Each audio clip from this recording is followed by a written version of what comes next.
ಒಂದನೇ ಪುಣ್ಯ ಸ್ಮರಣೆ ಎಲ್ಲಾರು ಕೂಡಿದೆ.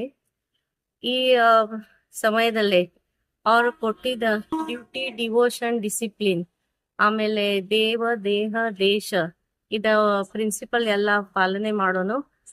ಹೊಸ ಜನರೇಷನ್ ಎಲ್ಲಾರಿಗೆ ಅವ್ರದ್ದು ಸ್ಫೂರ್ತಿ ಸಿಗ್ಲಿ, ಅವ್ರದ್ದು ಜೀವನದ ಎಲ್ಲ ಏನೇನ್ ಮಾಡ್ಯಾರ, ಎಷ್ಟು ಕಷ್ಟ ಪಟ್ಕೊಂಡು ಅವ್ರದ್ದು ದೇಶದ ಸೇವಾದಲ್ಲಿ ಮಾಡ್ಯಾರ. ಆಮೇಲೆ ಎಲ್ಲ ಭಾರತದಲ್ಲೇ ಆ ಭಾರತ ಜನತೆ ಎಲ್ಲ ವಿಚಾರ ಮಾಡಿ ಸಂಘಟನೆ ಕಟ್ಟಿಸಿ ಕಾಂಗ್ರೆಸ್ ಸೇವಾದಳದ ಸ್ಥಾಪನಾ ಮಾಡಿ ಮುಂದೆ ಎಲ್ಲಾ ಚಟಪಟಿ ಚಳವಳಿಗಳೇ ಅವ್ರ ಸೇವಾದಳದ ಎಲ್ಲಾರು ಲಕ್ಷಾನು ಲಕ್ಷ ಸಹಕಾರಿ ಹೋಗ್ತೀವಿ. ಅದ ಕಲ್ಪನಾ ಬರ್ಲಿ, ಆಮೇಲೆ ಹೊಸ ಪೀಳಿಗೆ ಇದರದ ಸ್ಫೂರ್ತಿ ಸಿಗ್ಲಿ ಅಂತ ನಾವ್ ಪ್ರತಿ ವರ್ಷ ಇದ ಸಮಾಧಿ ಸ್ಥಳ ಆಗಿ ಇಲ್ಲಿ ಪ್ರಾರ್ಥನಾ ಮತ್ತ ಶಿಸ್ತಿಂದ ಒಂದ ಮೀಟಿಂಗ್ ಕ್ಯಾಂಪ್ ತಗೊಳಕತಿ.